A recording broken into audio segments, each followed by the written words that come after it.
All right, thanks everybody for joining us. Uh, Before we start, we're here on Meet Jesus, and we're just happy that you're here watching us. Um, Before we start, follow us to hear about our upcoming live streams and everything else we're working on. Like us on Facebook, subscribe on YouTube, click the notification bell, all of that stuff. We're here talking with Ryan Shields about God and space. This is going to be so much fun. But first, let me introduce Ryan to you. Ryan Shields earned his BA in philosophy from Biola University, and he'll graduate with an MA in biblical and theological studies from Phoenix Seminary. He's currently drafting papers for conferences and publication that are on the nature of God, formal axiological evaluations of Anselm's ontological argument, and the integration between apologetics and argumentation theory. Man, so much of that didn't make sense, but I am so excited to have you here with us, Ryan. Thank you so much, Ryan. It's a pleasure to be here, and I also just love the fact that you and I share the same first name because this Yes, is yeah, that's great. I had Ryan Mullins on a couple of weeks ago, and that was this is just fun getting the Ryans yeah. together. There's so many Ryans in Christendom. It's a beautiful thing. Yes, we Mhm. need more little kings, small Yes, royalty.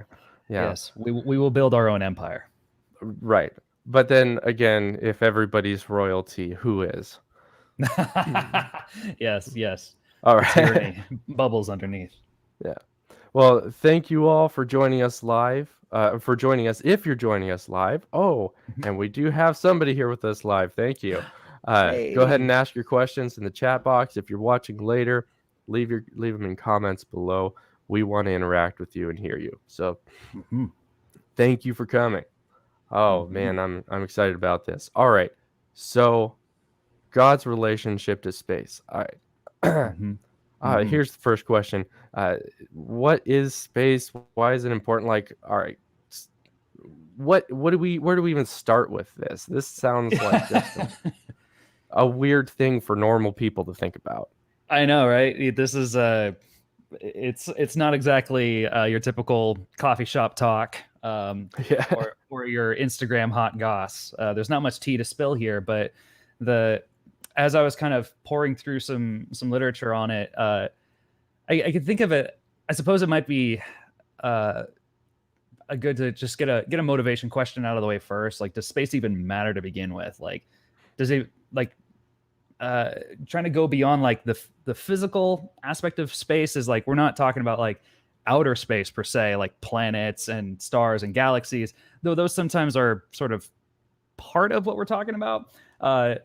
The notion of space we're going to be usually focused on is going to be something a bit more broader, a bit more metaphysical, and then things get even weirder and more abstract. So why if that's what we're going to be focusing on, why bother with that? What does it matter that we're talking about that kind of space to begin with? And I can think of a few reasons why. Well, we should study the metaphysics of space because it's awe-inspiring, it's weird, and it's fascinating. I think those are some fairly decent reasons to uh, at least get a at least give it a shot, give it a listening ear. I've So always maybe been a just because it's fun.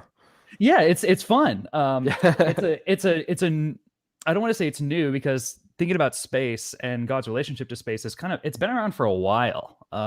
Like even since the Stoics and the Greek atomists, and how and Aristotle and Plato, and how all these views eventually kind of uh, were regurgitated and reformulated and revised and refined in the Middle Ages, and how that sort of fed into scientific thought in the 17th, 18th century. Okay, it's been around for a while, but you don't see many people talking about the metaphysics of space without, at least not in Christian circles, thinking about, okay, well, what is this thing? And the more you look into it, the weirder it gets, the more interesting it gets, the more dimensions you start to see and appreciate. So it's awe-inspiring, it's weird, it's fascinating. I think it's worth your time on those grounds. Um, yeah, yeah, and there are a couple more reasons. I already mentioned like the history of scientific thought in space. I think the metaphysics of space provides a fruitful point of contact for science and religion dialogue, and that was kind of where I came into that's kind of how I fell into the metaphysics of space. Is there a way? I was studying divine omnipresence, and I was like, is there a way to develop a theory of a divine attribute that is in keeping with kind of the best we got in certain scientific circles right now? And if so, would this lend some credibility to the idea that a concept of God or a portion of a concept of God would be scientifically credible? Not reducible, but at least you would actually have more illustrations and analogies at your disposal to illustrate a hitherto complex idea. And I mentioned cross-fertilization as well, that science and religion can have mutually influencing and edifying concepts. Wow, you just mentioned that space is a difficult, complex topic. But I mean, Mm-hmm. we all have this intuition about what space is, and that sure seems like a simple concept. So maybe maybe Mm-hmm. maybe Mm-hmm. part of the reason we dig in is because it turns out this intuitive concept we have isn't quite so shared as we'd like to believe. And so we've Yeah, got to figure out, okay, what is the actual shared concept? And exactly. so this basis of understanding that we can meet with somebody who doesn't believe in God, or just Mm-hmm. somebody who's sharing our same reality, even if Mm-hmm. they don't see all of the big stuff the same way.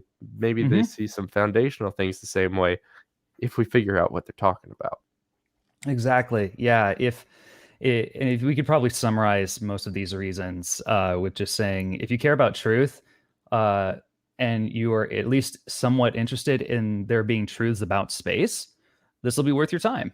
It will matter to you in that respect. And like you said, we got sort of rough and ready ideas, maybe some rough, under refined concepts of space, but let's play with that a little bit. Let's see what we can experiment with our ideas, and see what we can come up with.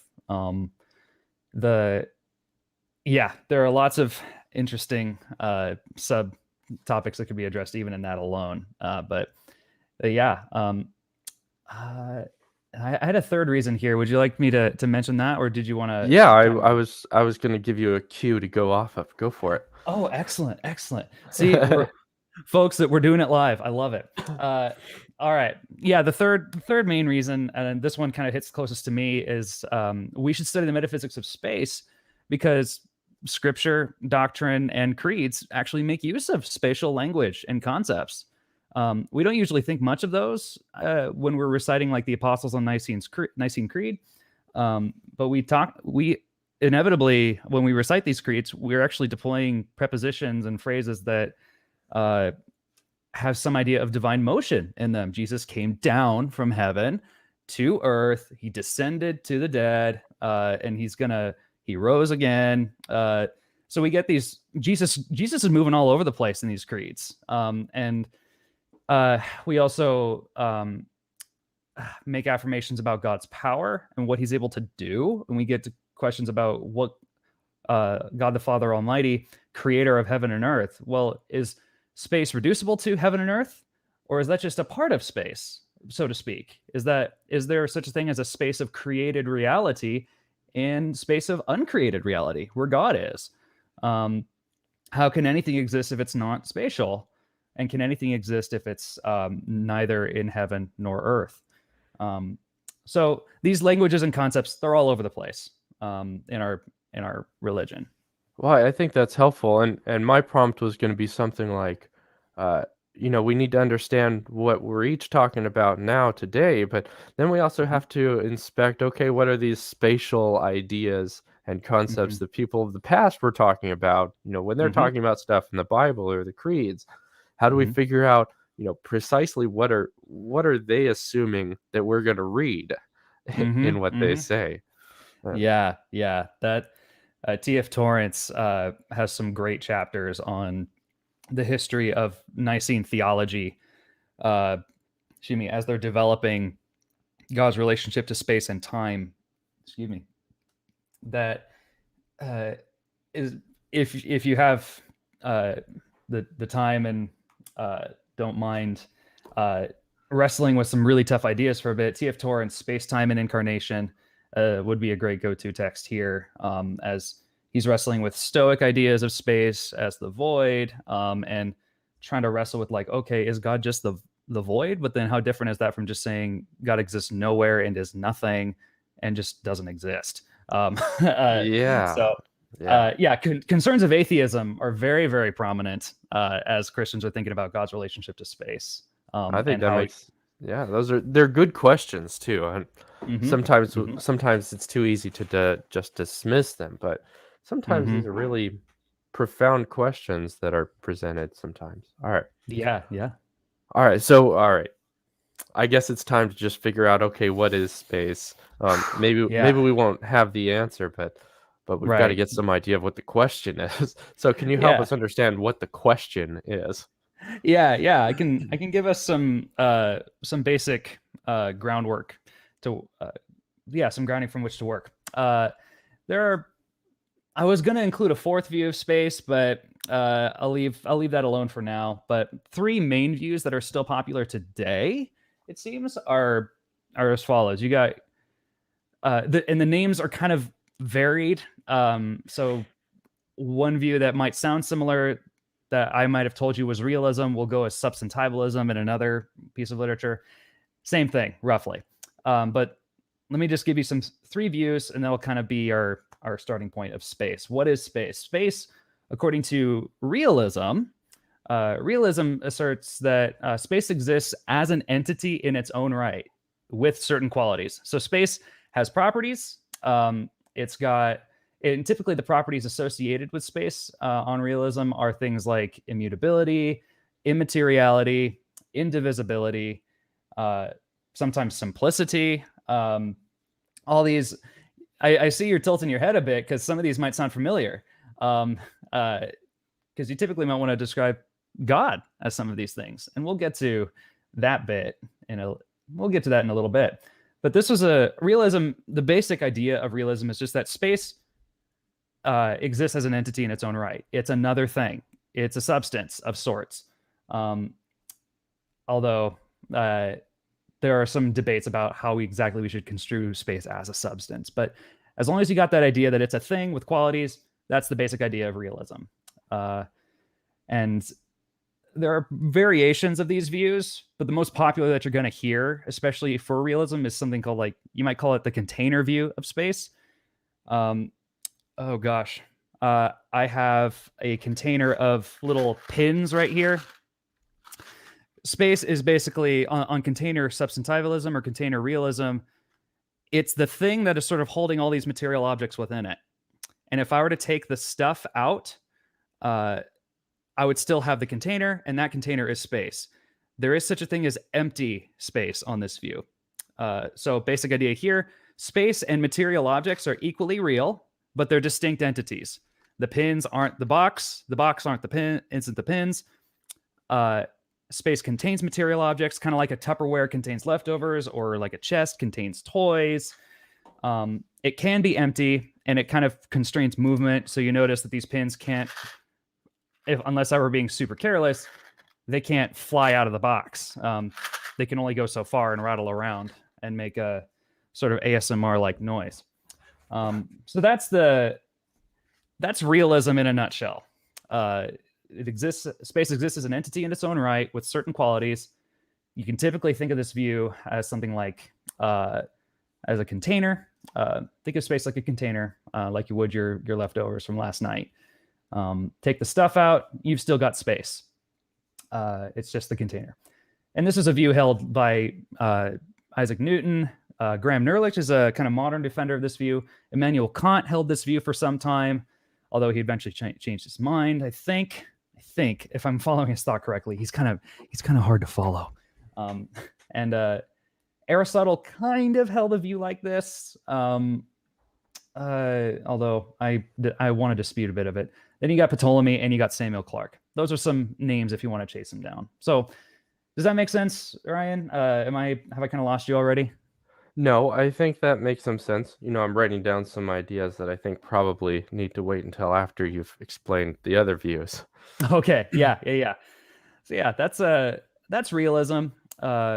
The next view that would be worth considering is idealism.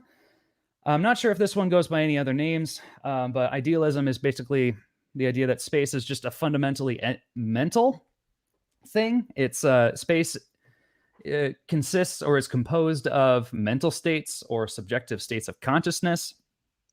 It's not a distinct entity, unlike realism. Space is not an object in its own right.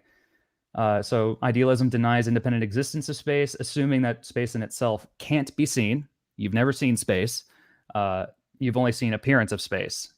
And these sort of make an impression on your consciousness, and then you sort of start to form ideas of space based on that. It's basically, I don't want to say it's, this is where the terminology gets a bit tricky, because I don't want to say, to be as charitable as I can to my idealist friends, I don't want to say they think that space isn't real. I think that they'd want to say something a bit closer to, it's just a fundamentally mental phenomenon.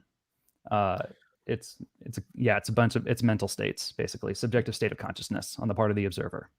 So just as a point of clarity, does this how strongly does this lead or require idealism for material?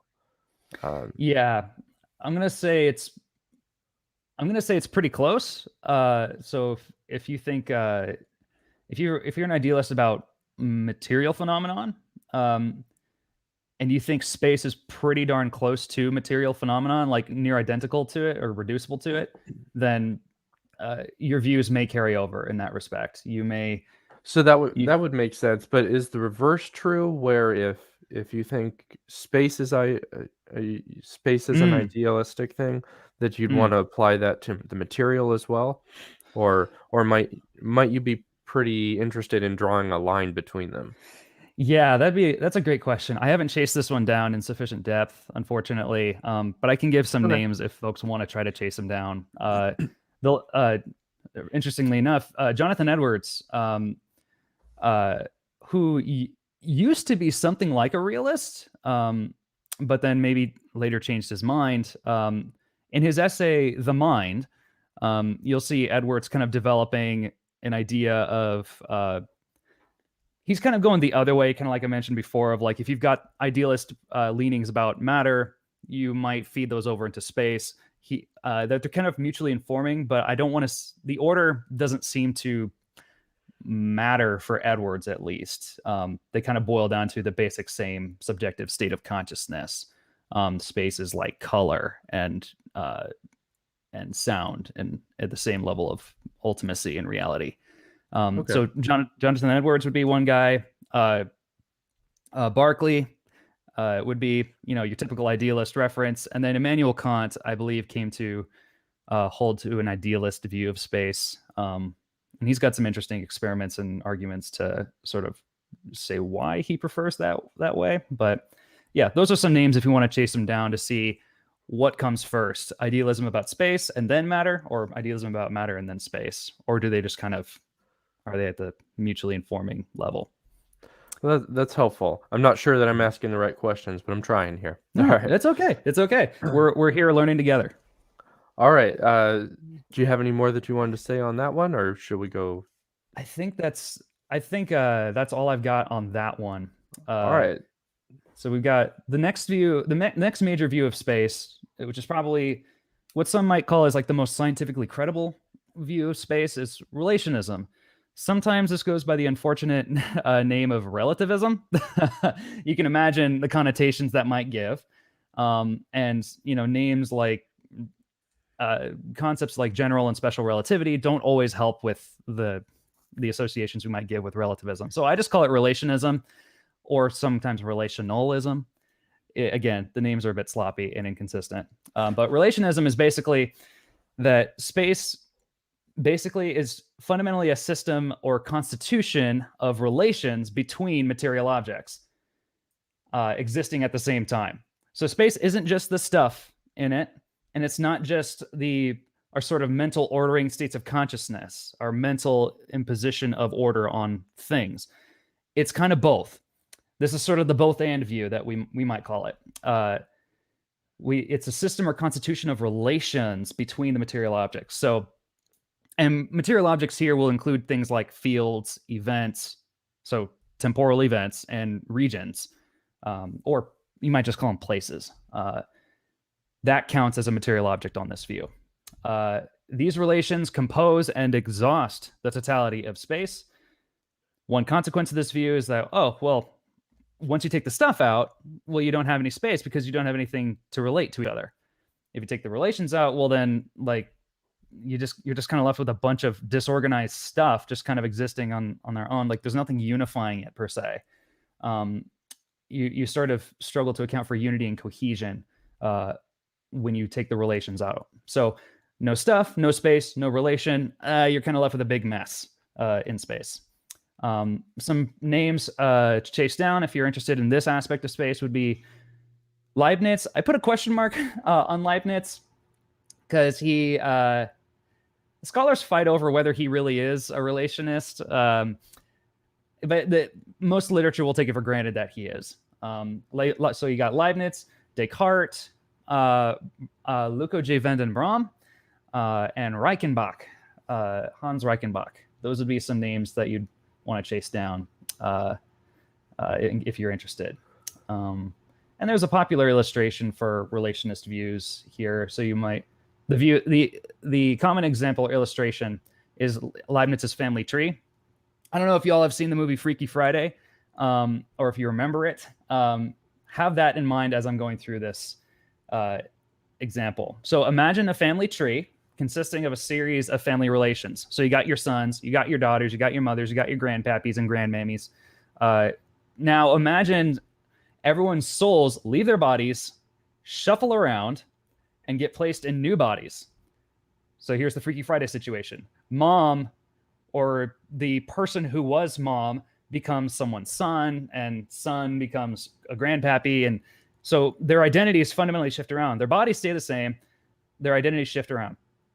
The relations is mother of, is son of, is grandpappy of. Those relations are still the same.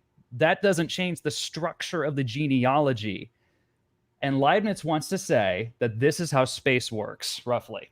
That it is this fundamental relation that is consistent and what we should basically describe as space. Those relations are the order of which space is composed.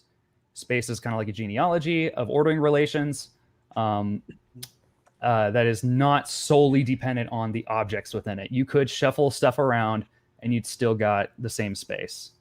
Does that idea kind of make sense? It's a bit odd. Yeah, it's a bit odd, but I think I see where you're going with that. Mm-hmm. Yeah, I was trying to think of a more modern day way to kind of bring this idea home. So I mentioned Freaky Friday because, Jamie Lee Curtis, and I think, was it Lindsay Lohan, when they kind of smack faces with each other or whatever. There's some metaphysics of the soul happening here too. Like, your identity is fundamentally your soul, and once that leaves, that's kind of what allows the whole Freaky Friday situation to occur. Like, right, you're not just your body, and your identity is that's not, you're not just your body, is that your identity is fundamentally not related to your body. Right. Yeah. Exactly. It's just the relationship. It's just the genealogical relations, man. Yeah. So. Yeah. I mean, so there's some interesting assumptions there, of course, but that's not what this is about. No. And no. So the illustration, I think, is helpful. Mm-hmm. Yeah, it's the most popular one you'll find when you're reading about relationism. But success for relationism, if you can see that on that view, space is just a system or constitution of relations, ordering relations between material objects existing at the same time. Okay. Well, here's a question that's coming up for me. Relationism, or whatever we want to call this, this seems to accurately describe things. So I want to say it's true for whatever that means. I think it's helpful. Ryan Mullins has kind of pulled out this concept that these theories in science that we produce, it's not because they are the truth. It's because they reflect whatever the truth is, and we want to have the most accurate model. So it's a useful model for us to understand what's actually happening in the real world. Yeah. And so Yeah. relationism, seems like a useful model for kind of understanding what's happening in the world. Mm-hmm. But the but that realist substantivalist approach, that also strikes me as rather intuitive, Mm-hmm. even though maybe the concept isn't terribly useful from a scientific standpoint. Right. So, Right. do you think I've kind of understood that correctly? That Mm-hmm. maybe relationism would be, I want to say the things that I know about from science, that they're actually true, like Mm-hmm. they're Mm-hmm. real and all of that. But I'm just not going to say anymore because Mm-hmm. that's beyond what I can know, and so I'll just assume there's nothing there until I find some other reason to think so. Yeah, yeah. I think that's right. That's a healthy perspective to take on these views. Some folks will want to go the whole way and be, realist supreme and say that space is just, it reduces to just the objects within or that space reduces to some sort of entity, or that space reduces to some sort of state of consciousness, or reduces to the system of relations. If you want to avoid reductionism, you can just start to take these views as like, oh yeah, each of these has fruit in their own right, that they each capture some aspect of reality that is worth our attention and has some teeth to it that we ought to pay attention to. And so yeah, you might say, yeah, there's something intuitive about space existing as an entity in its own right, and having stuff in it. Like I can see that, and that seems, yeah, it seems plausible. And you've got idealism. I don't know how how plausible idealism may seem to some folks, but it at least seems to account for um, a certain phenomenon within space, like color, and whether these ordering relations are objects themselves, or if those are a mental imposition of some kind, that this is an idea we sort of impose on the things in reality. And then you got relationism, if you kind of want the best of both worlds, so to speak, where it's like, yeah, you got the stuff and you got the relations, and you're allowed to say, I'm mentally imposing something on reality at that point, and that's totally fine. That's consistent. And yeah, so I think you're on the right track. A long way to say that. And so if you're wanting to choose between one of these, you're going to have to find something that conflicts with the other ones to choose between them. And Mm-hmm, then, of mm-hmm. course, there's always the possibility, and I think sometimes we forget about this, unless we have laid out categories that are logically exhaustive, there's Mm-hmm. always the chance that all of these theories are wrong and the truth is Right. something else. Yeah, exactly, exactly. We want to leave room for what Arthur Gibson calls counterintuitive results. That these are, we've got our ideas that we take to be true, but it turns out that our true ideas somehow end up producing something false, and then that falsity leads us to revise some important things. Or if you don't like that term counterintuition and truth and falsity play, you can go with T.F. Torrance and just say, yeah, space and time, these are open concepts that God is allowed to intervene and play with as we progress in redemptive history. Well, I think that's really interesting. And yeah, as we pursue truth, I think it's sometimes counterintuitive that we kind of do want to establish, hey, this is what I actually think based on the reasons that I've pulled together, and so I have this. And Mm-hmm. then also I want to see where it's wrong so that I can go adjust everything. So Mm-hmm. Yeah. the goal of truth seeking a lot of time, it should be to have to believe true things and not Mm-hmm. false things. And Yeah. sometimes maybe we can make the mistake of not believing anything so that we don't have false beliefs, but then we Mm-hmm. don't get the true beliefs either. Exactly. And Exactly. so, I think taking a view and then being willing to adjust to see, hey, there might be this new idea, this new Mm-hmm. version of space, and Yeah. that totally upends everything else I thought, and Yep. enjoying that new stuff. Yeah, yeah. And we'll get to some spicy bits about God's relationship to space where that sort of counterintuition or open conceptness may come out a bit. That'll be great. Well, maybe it's time to work on that. Oh Or boy. did you want to say one more thing? Nah, I Okay, think that's the gist. Success if you understand the basic thesis of each view. great. So, uh, then let's bring God into this. How should we Yeah. relate God to these concepts of space? Yeah, good. So there are a couple ways that theologians and philosophers throughout history have related God to space. And some of these ideas may be compatible with certain versions of, with realism, but not idealism, or relationism, but not the other two. Excuse me. But the two basic ideas here that you'll find in the literature are divine immensity and divine omnipresence. These may sound distinct, they're pretty closely tied together. Where I understand the distinction to be is that divine immensity is the idea that God's being extends infinitely, that no boundary limits or contains God. He transcends boundaries in the sense that he can extend beyond them. Like uh, he's and that's sort of the idea here. It's fundamentally a negative concept as I understand it, that for whatever boundary or limitation we might put on God, well, God's bigger than that, and extends far beyond that, Okay. infinitely, so to speak.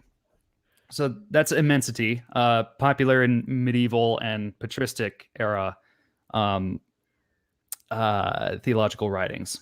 And then you got omnipresence. This is an interesting attribute in its own right. Unfortunately, doesn't get a whole lot of attention. Um, so, and there are two ways that people tend to, or that theologians and philosophers tend to address this question. Sometimes they'll break it up and say, all right, so omnipresence. What is? Should we think of this in terms of God's being spatially located everywhere, or should we think of this in terms of God's loving attention and power directed at every place? These are two different perspectives, and I'll outline in more detail what these ideas are. But these are the kind of options you'll find in the literature. They'll say, okay, how should we think of omnipresence? Well, should I think of it in terms of the omni first bit? So think of it like everywhere-ness first, or should I think of it in terms of what is it to be present somewhere first, and then kind of apply that to every place? That matters sometimes. Interesting. Yeah. And so here are a few views on divine omnipresence that are worth mentioning and have implications for God's relationship to space. The first, probably most common view I want to say that you'll find is what's called operational, or sometimes called derivative presence. If you want to get mathematical and a bit formal with it, we'll just say that anywhere in created reality, God is present there if God acts in and is aware of what's going on at P, or at that place. So this is it's enough for God to be present someplace that he is active there and he knows what's going on there. He's attentive to what's going on there. So notice that this is fundamentally a power relation and an awareness relation, so to speak, that God has with every place in created reality. Very popular view, like I said. Augustine kind of held something like this. Aquinas held this view. Clement of Alexandria, Cyril of Alexandria, John of Damascus, maybe. Athanasius.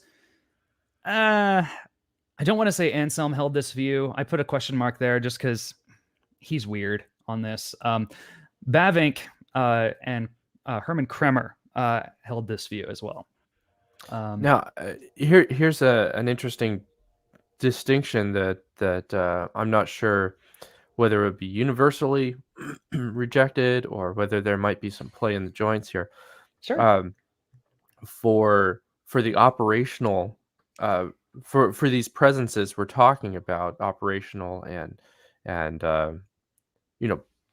his awareness of what's going on and his ability to act in, is it sufficient for omnipresence if he delegates that, or like if he is present and aware through intermediaries of his creation, like through other agents? I think maybe the intuitive answer would be no, but I don't know.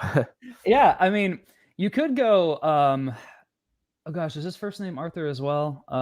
I'll call him Arthur. Arthur Gibson, different Arthur Gibson from earlier. In his book Theism and Empiricism, actually makes an interesting similar case to this understanding with omnipotence, where he says that as he's talking about divine sovereignty and human freedom, some folks will say like, well, yeah, if you give humans enough freedom, well, that sort of takes some power away from God in the process. And he calls this a sort of economical view that there's only so much power to go around, and the more of it you give to humans, the less God gets. And he says, well, no. What if it's the other way around? What if the more folks who freely assent to God's loving interaction in their lives, that actually sort of extends the range of God's power? That it goes the other way, and actually these are, so to speak, additions to God's power. He now has a greater reach because of their cooperation.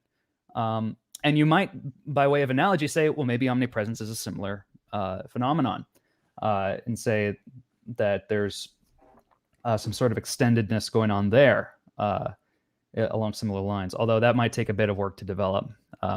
So I propose that as a potential, maybe hopefully relevant point of contact between what you're suggesting and how that might be applied to omnipresence. Does that track? Yeah, no, that's very interesting. And you allowed me to just throw in some random ideas, so I appreciate it. Yeah, of course. Interrupt me at any point if I'm going too fast. This is my third cup of coffee. So, all right. So yeah, that operational derivative presence. For any place P in created reality, God is present at P if God acts in and is aware of what's going on at P. I've mentioned a lot of patristic names earlier, and if the name dropping is excessive, I hope that this is not self-indulgent. I put these out as names for you to chase down if you're interested in pursuing this topic further. Sometimes patristic argumentation preferred this operational view in order to distinguish the Christian God from local tribal pagan deities. So a very common move that you'll see in some of the literature here is that, these tribal pagan deities are only capable of exerting so much power at their location if they have any power at all. But God, he can act anywhere, and his sovereignty extends over all of created reality. That it's a way to disambiguate, to differentiate the Christian God from these smaller, powerless, local deities. So I mean that language is interesting because it feels like that language of sovereignty. It really feels like it makes room for that kind of alternative active agent under his authority. Yeah. There's some conceptual room to explore there for sure.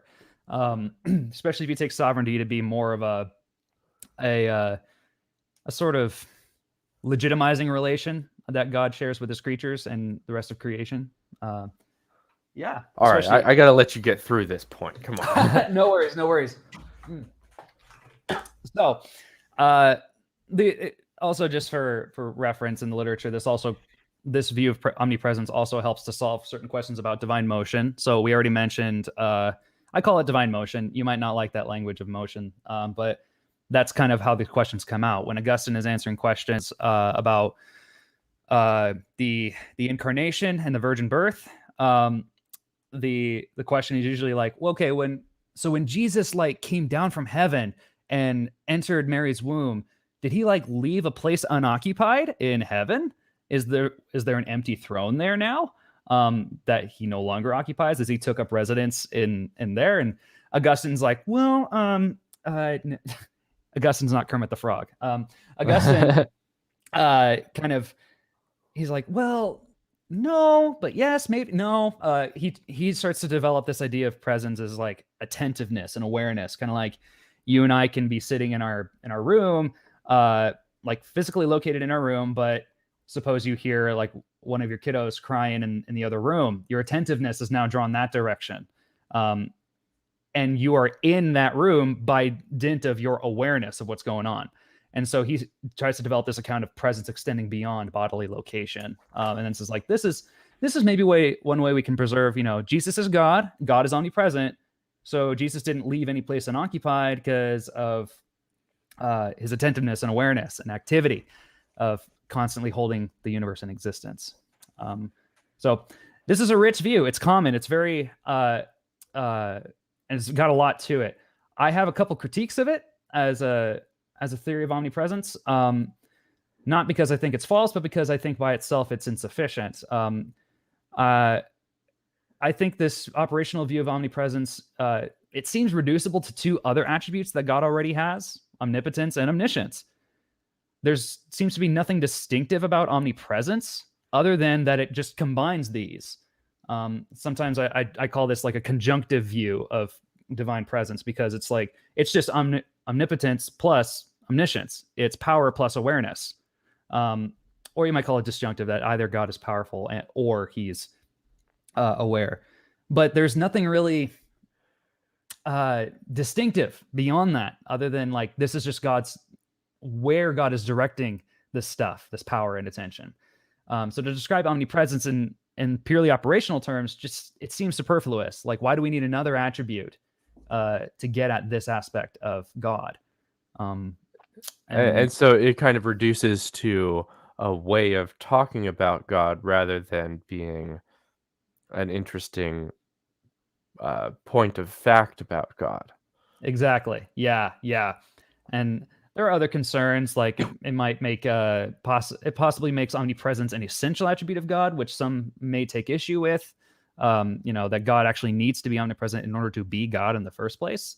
And that opens up some fun questions in their own right. But I leave that as a tantalizing option.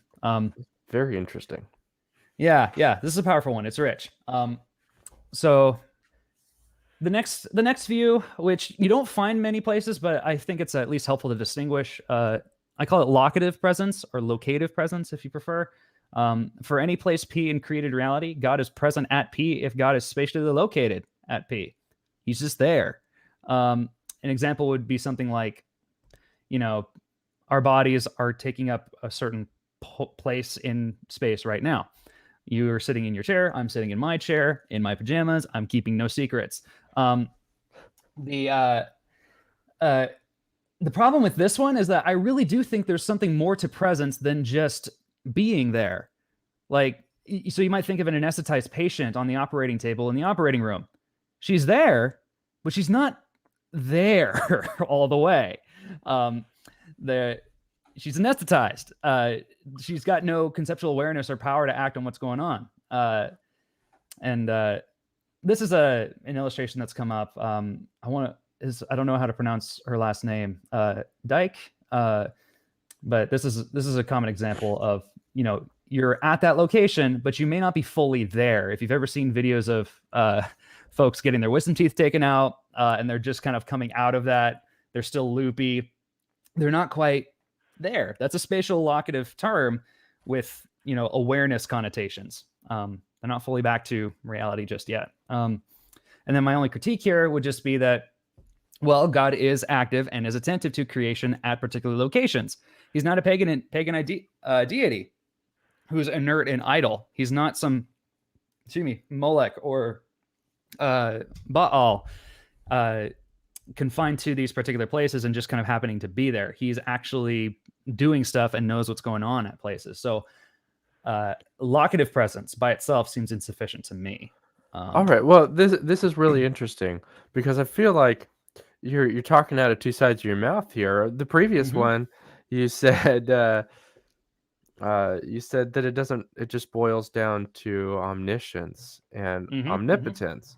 Well, this one it's trying to pull out something else, but it is distinct by limiting the scope of what it's talking about.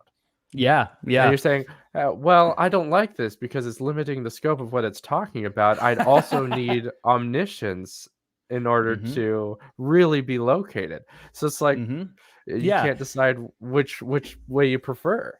Yeah. And so I sort of try to compensate for that by giving a third view, what I'm just going to call maximal presence.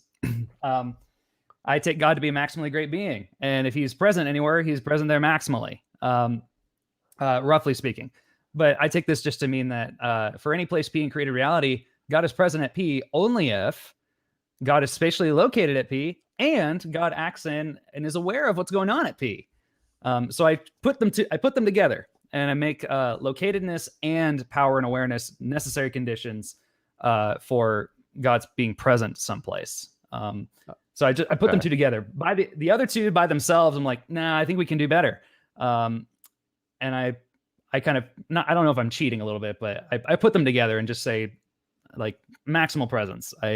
He's going to be present in this way. And this is not a unique view to me. This is Theophilus of Antioch, Hilary of Poitiers, Origen, kind of. This is also Wolfgang Musculus, if you like your medieval sources. This is Samuel Clarke, and it's also Isaac Newton. So it combines operational and locative presence without explicit commitment to like whole or partial presence. And then I would say this actually avoids these critiques about it makes omnipresence a distinct and insightful attribute, because it allows for me to say God is actually at the place. And it also still describes God's activity and attention in these places. So God is still not a pagan deity or idol. So you've bit the bullet. Yes, it is overlapping, but there is something unique about it as well. Mm-hmm. Yeah, okay. Yeah, and what's unique about it is its conjunctive force. Yeah, that says I mean both.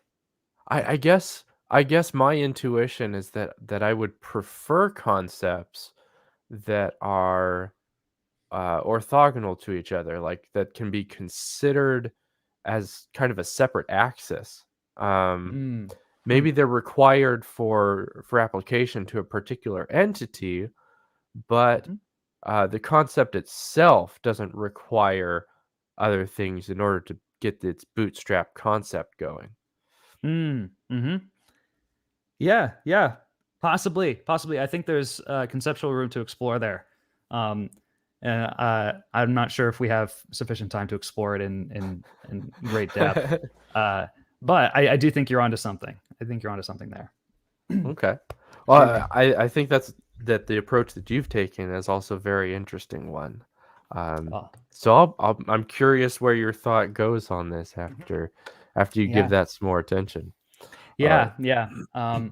So I'm gonna, for the sake of time, just because we've spent quite a bit on operational presence. I think I'm gonna skip these folks who say that space is just God. That might be too weird. But also just because it'll allow me to kind of develop my hybridized theory of omnipresence a bit more. If I just go down to saying that God's got his own space. So, well, we've given several views for thinking what space is, and we've also given some basic concepts of what it is to be present someplace, what it is for God to be present someplace, and at any place. Now, let's kind of refine this a little bit. Let's get weird. How I'm going to develop this. I'm going to follow Van den Braam on this and say that God exists in his own higher dimensional space, in uncreated space. So I am presupposing that something like a realist view of space here to get this ball going. And when I say higher dimension, what do I mean? Well, a dimension, I'm going to take, again, following Braam, that it's just a range of possibilities for motion, activity, or position. And so if I say that God has his own higher dimensional space, I mean that he's got a greater range of possibility for motion, position, or activity, a greater range of possibilities for motion and activity from unique positions. These are positions that only he can occupy. Go ahead. I'm curious, would a concept like a fourth dimension, where we're really not able to occupy that space, but maybe if it really existed, even though we can't occupy it and understand it, would that kind of fall into your thinking here? Or are you thinking about something that wouldn't even make sense for that kind of fourth dimension, where it's a literal physical dimension, just in a totally different direction that we don't understand? Yeah, I think for worries like that, that's why I kind of trying to default to higher and lower language rather than fourth, fifth, sixth, even 10th. Just because I do want to respect God's immateriality, and I don't want to try to draw a neat line between when reality becomes material or immaterial, and when that's true of space as well. So I prefer to just say God's got his own higher dimensional space, and really all I mean by that is that he's got a greater range of possibilities for motion and activity from his own unique positions. Whatever that might look like, that's the idea that I'm running with. Okay, all right. And so this space transcends our own by dint of its immensity, immeasurability, incomprehensibility, and I'm going to also throw in holiness here, if in the sense of like it's other than us. It's not the same thing as our space, and it's not reducible to our created, what I'm going to call the space of created reality. Basically, the basic idea here is we wouldn't find it if we sent a drone to the outermost regions of our created space. It just can't move in the right directions.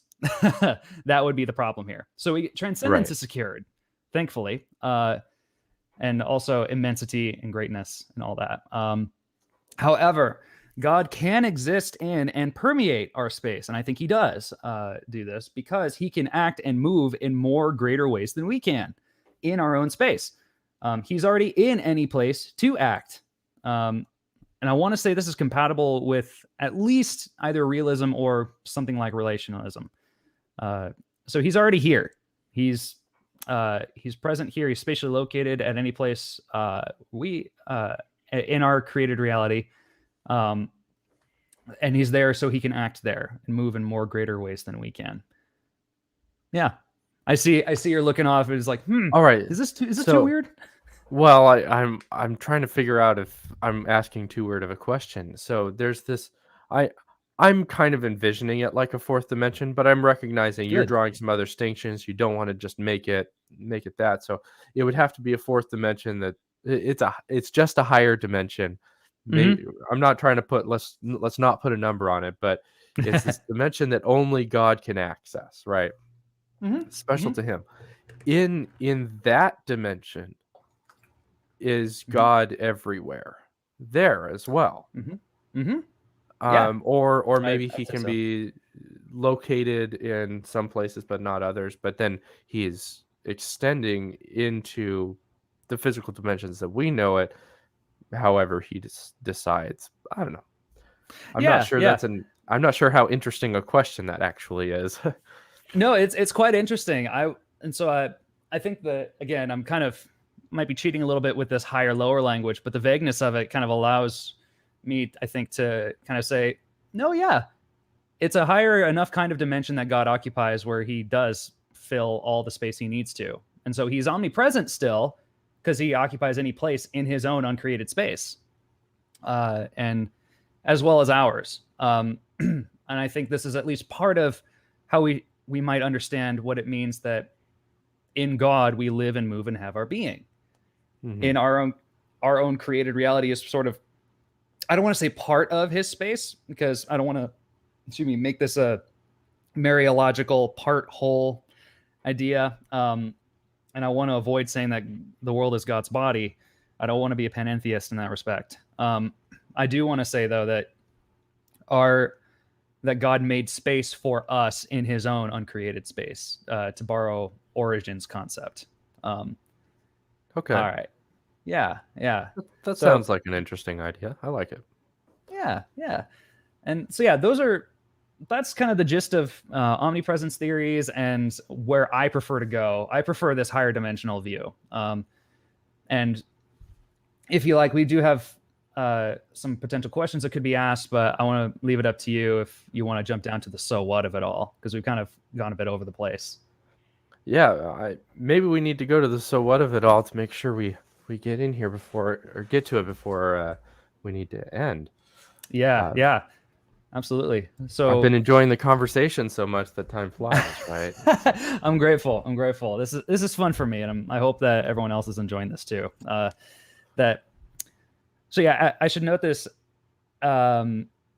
These theories of omnipresence, depending on which view you prefer, whether it's the maximal one, the locative one, or the operational one, depending on which one you prefer, that's going to license you to say something like God is spaceless or spatial. If you take the higher dimensional route, then you'll say something like God is still spatial because he extends and it occupies any part of any space he happens to be in. Now, what's the point of all that? Like, we've done a lot of higher dimensional thinking and thinking about space and different theories of that. So, like, what's the point of all this? God is spatial or spaceless. So what? Well, I kind of like this idea from Brahm that, well, if God is spaceless, I would say divine agency and worshipworthiness are on the line. And here's how he kind of develops this idea. God's worshipworthiness is contingent upon other attributes that God exemplifies to other persons. So it depends on, his faithfulness, his goodness, his love, grace, and mercy. These are attributes that he actually demonstrates to people, to other things. And if God is spaceless, well, there's no place for him to manifest these attributes, and so no place for him to be worship worthy. And so if you want to develop this a little bit more, imagine two tribes on some distant planet, the Bibis and the Babus. Suppose God exemplifies faithfulness, goodness, love, grace, mercy to the Bibis. He saves them from disaster, redeems their habitat, provides for needs, fosters moral growth, etc., etc. From this, it follows that God is worship worthy at the Bibis tribe. Huzzah. Good for them. What about the Babus? God hasn't been faithful, good, loving, gracious in these ways to them. Is God worship worthy at the Babus tribe? This is sort of, from here, Brahm kind of develops this idea. Is like, okay, you might even, you might say no, because God has to actually demonstrate these acts to these at these places for him to be worship worthy at any place. And this is relevantly and sufficiently analogous to God's relationship with the tribes of Israel and the other nations. Now, if we say God is spatial, especially in the sense that in the higher dimensional sense, divine agency and worship worthiness are preserved. No matter where we are, God is there and is always worthy of worship because his redemptive activity is everywhere displayed and proclaimed. Yeah. Okay. All right. Yeah. Any thoughts on that? Brahms' little illustration here, strike at the right chords. Well, that God needs to be somewhere in some sense in order to. That makes intuitive sense to me. This atheist idea. Well, if God's nowhere, that means he's not like. That sounds pretty conclusive. That he's not anywhere. Yeah, yeah, exactly. So there's no place for him to be. There's no place for him to act, and so no gospel to preach. Right. Those kinds of objections, they have force to me. I certainly relate to them very well, and I'm sure others won't agree with me on that, and that's okay. But but they make sense to me. Yeah. So. Good. So success thus far. Yeah. And so that's part of the so what. So if you think God is worthy of worship and acts redemptively in all sorts of places around the world and throughout history, then I invite you to consider that God is spatial, because spatiality respects and retains these features that you might like in God. Now, another bit, if God is spaceless, I'm going to say this is actually going to be kind of tough to reconcile with certain portions of Scripture. And I give a few instances here. I already mentioned Acts 17, where it says, in God himself, we live and move and have our being. We can fight about, what the poem that Paul is quoting here and the immediate context of Paul amongst the Epicureans and Stoic philosophers.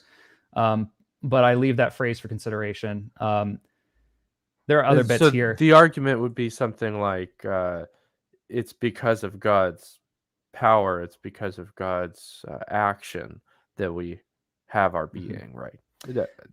Yeah, if it seems to that language in God, that sounds like a locative in, like we are located in a sort of space that God has furnished for us, and that is sort of nested, so to speak, within God's own uncreated space. It might be how you flesh that out. So if you're comfortable putting that much weight into a little preposition in, this might be worth considering, especially since this phrase comes up a lot in divine spatiality literature. So your view is interesting because it kind of gives a deep meaning to that preposition there. Okay. Yeah. It's interesting. Yeah. If you want to get spiritual with it, there's no place you can go that is absent from the King's cradling and loving care, and his own yes, tender mindfulness and attentiveness to you and being with you in that moment. There are other bits we can look at. I mean, there's divine filling language in Jeremiah 23 to 24, where God literally just says, do I not fill heaven and earth? Hard to make sense of that filling language if you think God is spaceless. You kind of might want to say more than just his power extends and is valid over any spatial location. That's kind of a bit too distant, so to speak. Okay. All right. If we want to be, I think if we want to respect the filling language, we ought to consider calling God spatial in that regard. Okay. And then you got the psalmist in Psalm 139, 1-10, where he says, where am I going to go from you? If I stand up, you know that I'm standing up. If I sit down, you know I'm sitting down. If I go to Sheol, you're there. He actually names some places that God is. Say what you will about the genre of biblical poetry and what do you think poetry is to begin with. I do think that these features pick out some important insights about God's spatiality that says God is actually at these places. Especially if you take Sheol, the place of the dead, to be a place that God to be a sort of space of sorts. Something like that. Sure. I haven't quite applied. Yeah. And then, also want to respect any Christians in the audience. God dwells in you. The Holy Spirit is in you. And I want to say that this is more than just some force acting upon you from within or something like that. I want to say that God is there inside of you working, that you are the temple in Paul's words. And that this is actually quite important. Now I don't put these down as conclusive proofs. I put these forward as potential verses for consideration. That seems like, if we consider God to be spatial, here's what we can say with Scripture as God has revealed himself to us. And then, of course, the end times, where Revelation 21 verse 3 says that God himself is gonna be among us. So if you think God is spaceless now, there might be a time when God's going to get even closer. And to do that, he may have to become spatial. Easier for me to think of that if God is already spatial to begin with, and he's just going to draw even closer. That's fair. Yeah. I really love the discussion of the passages. I think that's really helpful to understanding what a biblical God looks like. And for me, I love figuring out all the divisions and how we might play this out, how tease out the details. But ultimately, that's what I want. I want to be faithful to what God has revealed about himself. And, assume that he's not putting forward logical contradictions when he describes himself, and just see what makes sense with the evidence he's provided. Amen. Yeah. And then if I'm totally with you on that. That's kind of partly what I was setting out to do with this work on omnipresence in space. It's like, and kind of following the spirit of Torrance, like, okay, if space and time are these open concepts that God is willing to play with on occasion and revise, and can have counterintuitive conclusions sometimes. Well, what has God said about himself? That's what when I pray, those are the words I want to speak back to God. Those are the words that I want to ground my intimacy with Christ in. And if I can throw out this one weird bit, so I mentioned higher dimensionality before. I do think this actually will come into play when we read Scripture at times. Brahm, I think, gives like 5 potential ways that this could include. I'm going to cite one of them here. In John 20, verse 19, the door... John kind of goes out of his way to say that the doors are locked in this confined place, and Jesus just appears there. Like, how does he do that? Because remember, Jesus of Nazareth is still a physical being, especially if you take it that Jesus physically resurrected from the dead. He's still got solidity and volume. How does he like pass through? I've heard it described like he's a ghost when I was in elementary school or in high school, excuse me. Higher dimensionality actually gives us a way for us to say Jesus can just appear in certain places, that certain spiritual entities can, quote unquote, materialize in unprecedented ways in unprecedented places.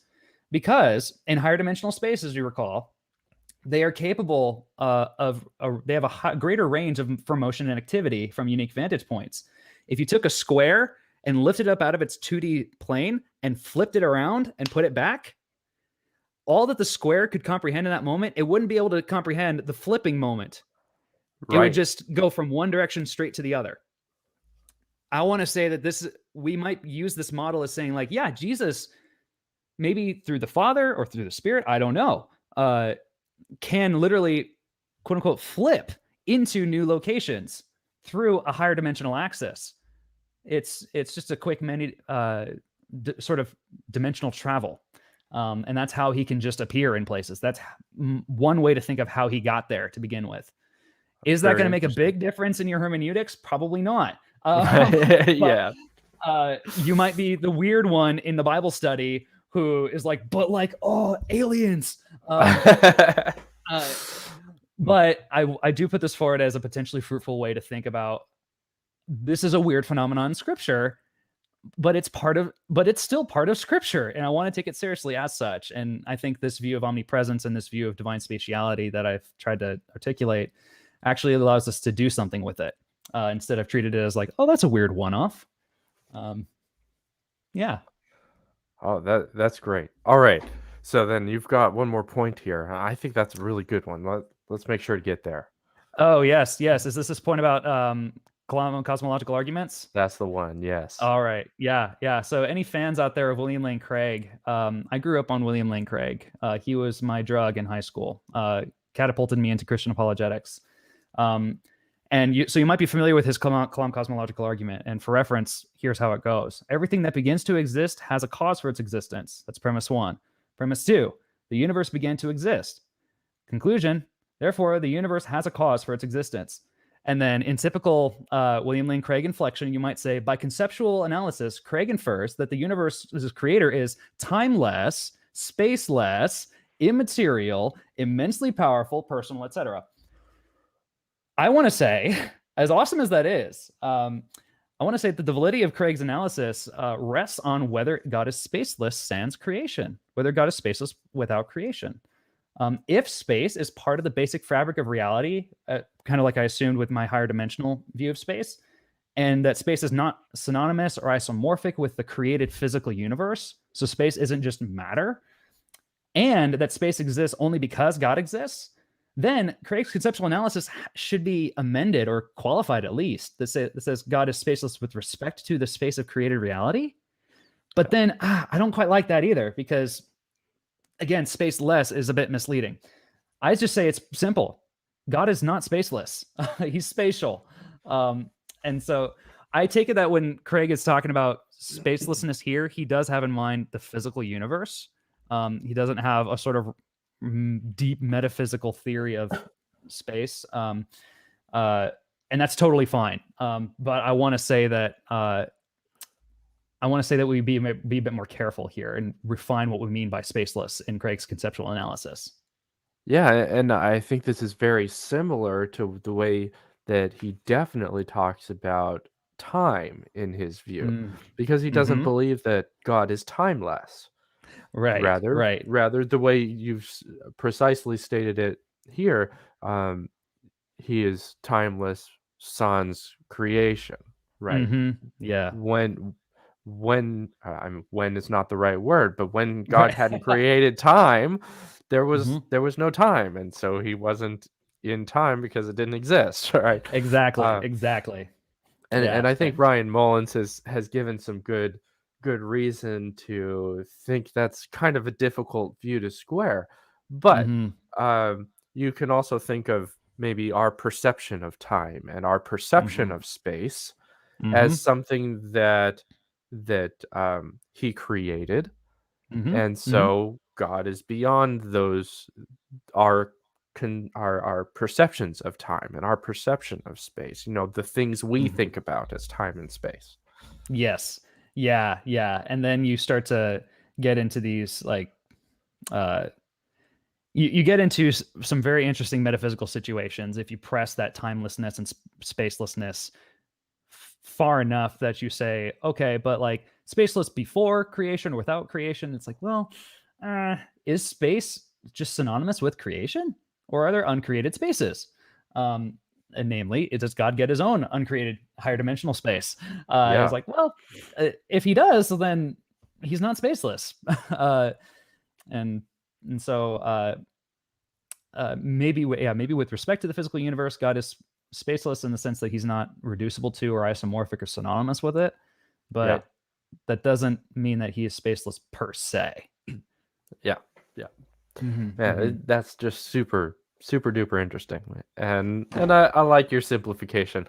I think sometimes instead of simplifying God isn't spaceless, or God isn't immutable or something like that, we can better relate to people if we say that God's immutable in a certain sense, or so maybe God's spaceless in a certain sense. I don't know if that works, but immutability for me, like I want to say God is immutable in the sense that he doesn't change. His character doesn't change. You can rely on him more than you can rely on anything else in the universe. You can rely on him. Okay. Preach it. But I wouldn't affirm immutability in divines in a classical theistic sense. And so that's where I want to say, no, it's not that. And so if that's all the way that is what you're talking about immutable, then no, I have to say, no, I can't affirm that. But I kind of do want to say he is immutable in some sense, because I think that hits an intuition for us.